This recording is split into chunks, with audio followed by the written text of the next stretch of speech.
Shalom saudaraku, dikasih dan berkati Tuhan. Senang sekali bisa menjumpai saudara kembali melalui tayangan berkat Tuhan hari ini. Dan pada kesempatan hari ini kita mau belajar lagi kepada firman Tuhan tentang mengalami terobosan. Tentu saja hal ini diperlukan sekali dalam kehidupan kita, karena terkadang dalam hidup ini kita bisa diperhadapkan pada situasi yang sepertinya buntu. Kita merasa bahwa sudah tidak lagi jalan keluar. Kita merasa bahwa tidak ada lagi pertolongan. Kita merasa tidak ada lagi harapan dan lain sebagainya. Namun kabar baiknya hari ini kita mau belajar dari kehidupan Ester, Mordekai, tapi juga bangsa Yahudi pada waktu itu, bagaimana mereka bisa mengalami terobosan, sementara pada waktu itu kehidupan mereka sedang mengalami kebuntuan yang bisa saja membuat mereka mengalami kemusnahan. Tapi kemudian bisa membalikkan situasi dan keadaan yang ada. Mereka bisa mengalami pertolongan, terobosan daripada Tuhan, dan jalan keluar yang Tuhan nyatakan.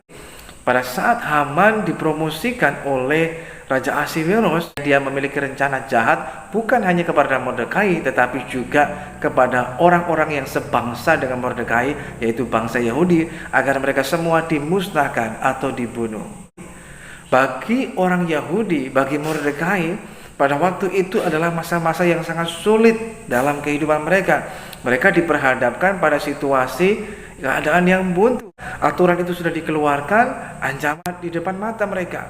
Namun yang menarik adalah ketika Mordekai menyampaikan hal itu kepada Ester, Ester memberikan satu jawaban yang begitu luar biasa bijaksananya. Apa yang dilakukan oleh Ester, Mordekai, dan bangsa Yahudi bisa membalikkan keadaan dan mengalami terobosan dalam hidup mereka. Dalam kitab Ester pasalnya yang keempat, ayatnya yang ke-15 sampai dengan ayat yang ke-17, firman Tuhan mengatakan, maka Ester menyuruh menyampaikan jawab ini kepada Mordekai. Pergilah, kumpulkanlah semua orang Yahudi yang terdapat di Susa dan berpuasalah untuk aku.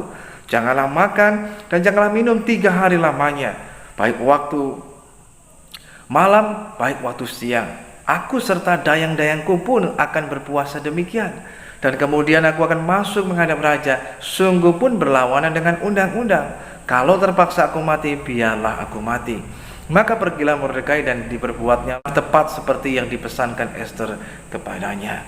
Nah, ini adalah upaya-upaya dan tindakan yang dilakukan oleh Ester, Mordekai, dan semua orang Yahudi.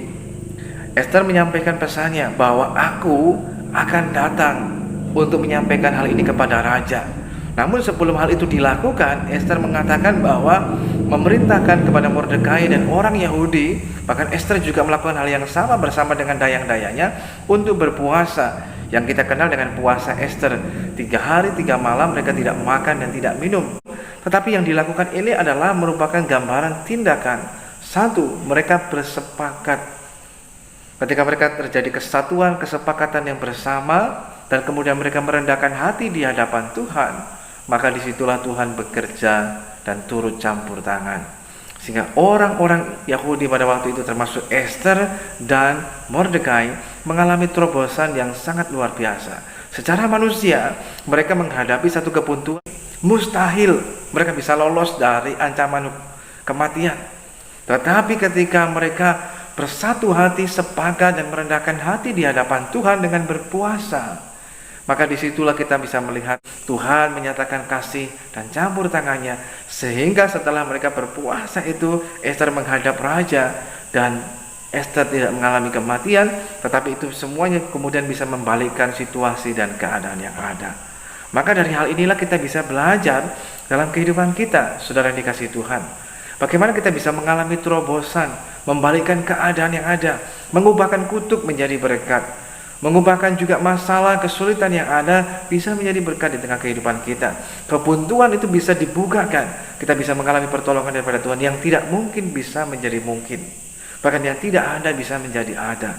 Hal ini bisa terjadi, kita mau belajar dari firman Tuhan ini. Yang pertama, kita perlu memiliki yang namanya dalam kehidupan kita kesatuan hati. Ketika ada kesatuan hati di dalamnya, maka Tuhan memerintahkan berkat atasnya.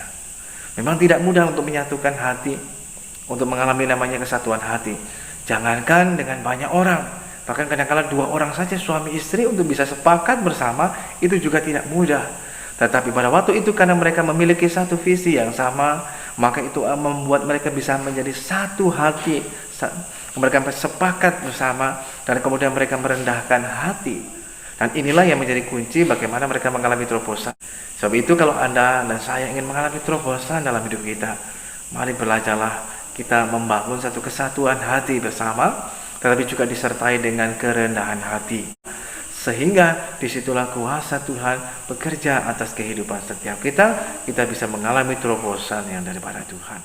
Tuhan Yesus memberkati kita.